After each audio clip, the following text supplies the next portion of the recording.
अस्सलाम दोस्तों, मैं तशाम ऑल इंडिया पसमानदा मुस्लिम महाज का राष्ट्रीय सचिव हूँ। आज हमारे साथ ऑल इंडिया पसमानदा मुस्लिम महाज के उलमा बोर्ड विंग उलमा बोर्ड के राष्ट्रीय प्रवक्ता जनाब रकीब अंसारी साहब मौजूद हैं और ये झारखंड से तशरीफ़ लाए हुए हैं। इंशाअल्लाह इनसे हम आगे बात करेंगे कि संगठन के विस्तार के लिए कि उलमा बोर्ड में कितने लोग जुड़े हुए हैं, क्या एक्टिविटी है, गतिविधि क्या है, उसके बारे में कुछ चर्चा करेंगे। अस्सलाम वालेकुम अस्सलाम व रहमतुल्लाहि व तआला व बरकातुहू। रकीब भाई, सबसे पहले एक सवाल ये है कि ऑल इंडिया पसमानदा मुस्लिम महाज संगठन तो पिछले 5-6 सालों से एक्टिव रूप में काम कर रहा है, लेकिन संगठन की क्या ये सोच रही कि उसने पसमानदा उलेमा बोर्ड के गठन के लिए काम किया? ऑल इंडिया पसमानदा मुस्लिम महाज के जो हमारे ओहदेदारान हैं, उन्होंने जो ये उलमा बोर्ड की जो गठन की है, मैं इनकी सोच को मैं सलाम करता हूँ, क्योंकि ऑल इंडिया पसमानदा मुस्लिम महाज के ओहदेदारान ने जब सोचा, देखा कि समाज में उलमा हजरात जो हैं, उलमा हजरात की जो है बड़ी दिक्कत और बड़ी परेशानियां उलमा के जमात के अंदर है, क्योंकि हमारे पसमानदा समाज के जो आलिम हैं सीधे साधे होते हैं,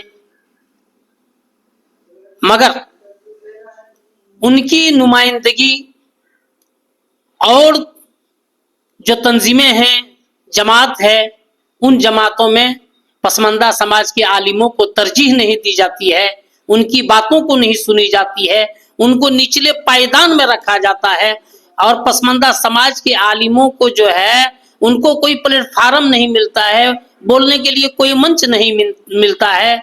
इसी सोच के तहत ऑल इंडिया पसमानदा मुस्लिम महाज के ओहदेदारान ने ऑल इंडिया पसमानदा उलमा बोर्ड का गठन किया, ताकि हमारे जो पसमानदा उलमा है उनको एक मंच दिया जाए, उनको एक जमात दी जाए, ताकि वो अपनी आवाज को मुखरता के साथ उठाए।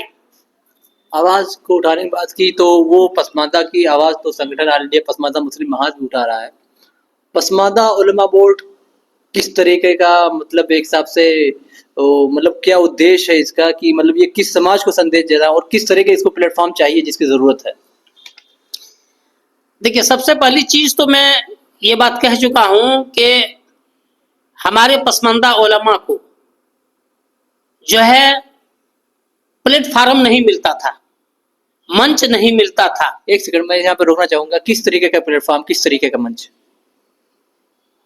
जैसे जमीयत उलमा हिंद एक प्लेटफार्म है, मुस्लिम पर्सनल लॉ बोर्ड एक प्लेटफार्म है, इमारत शरिया एक प्लेटफार्म है, इदारे शरिया एक प्लेटफार्म है।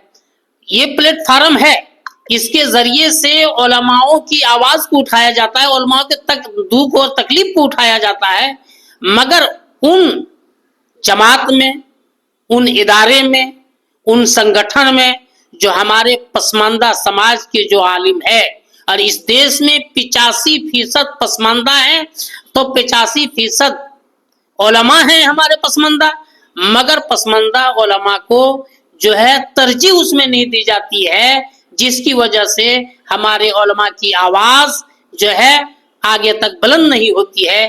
इसके लिए ये मंच, ये जमात, ये संगठन ऑल इंडिया पसमानदा उलमा बोर्ड बनाया गया, ताकि पसमानदा के उलमा इसमें जो है संगठित होकर अपनी आवाज को बुलंद कर रहे, अपनी हक और अधिकार के लिए आवाज को बुलंद कर।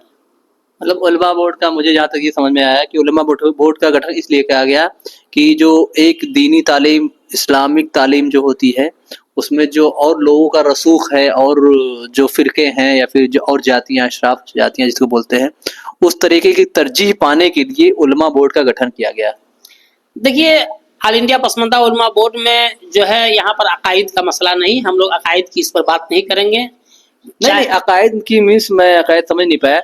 ये कहने का मतलब मैं तरजीह पाने के लिए चीज की गई। हाँ, ये ऑल इंडिया पसमानदा उलमा बोर्ड का गठन इसलिए किया गया ताकि पसमानदा आलिम, उलमा, हाफिज, मौलाना, मुफ्ती को एक प्लेटफार्म मिले और अपनी आवाज को संगठित होकर के बुलंद करें। उसके लिए तो मैं एक कॉमन से सवाल पूछ रहा हूँ, थोड़ा सा ऑड लगेगा, ऑल इंडिया पसमानदा मुस्लिम महाज ही काफी था। देखिए, ऑल इंडिया पसमानदा मुस्लिम महाज ये संगठन बहुत वसी संगठन है और ये जो है हर तरह की जो है आवाज को उठाता है, आवाज को बुलंद करता है। तो इन्होंने सोचा कि आलिमों की भी एक संगठन होनी चाहिए, जिस तरह से मतलब मेरे ख्याल का शायद ये मतलब है, शायद आप कहना चाहते हैं कि जो हमारे उलमा होते हैं, जो इमाम होते हैं, अगर वो बात कुछ कहते हैं तो उसका मैसेज का ज्यादा इफेक्ट समाज में जाता है, शायद ये वजह हो। हाँ, हमारे उलमा जो होते हैं उनकी बातों को अल्हम्दुलिल्लाह जो है ना बड़ी सुनी जाती है और लोग अमल भी करते हैं, और जो बताते, चाहे मिंबर पर बैठ करके बताएं, चाहे इजलास में बैठ करके बताएं, चाहे कॉन्फ्रेंस में बैठ करके बताएं, अगर हमारे उलमा जो है तकरीर के दौरान में अच्छी बातों को कहते हैं तो समाज तुरंत इस पर जो है अमल करते हैं।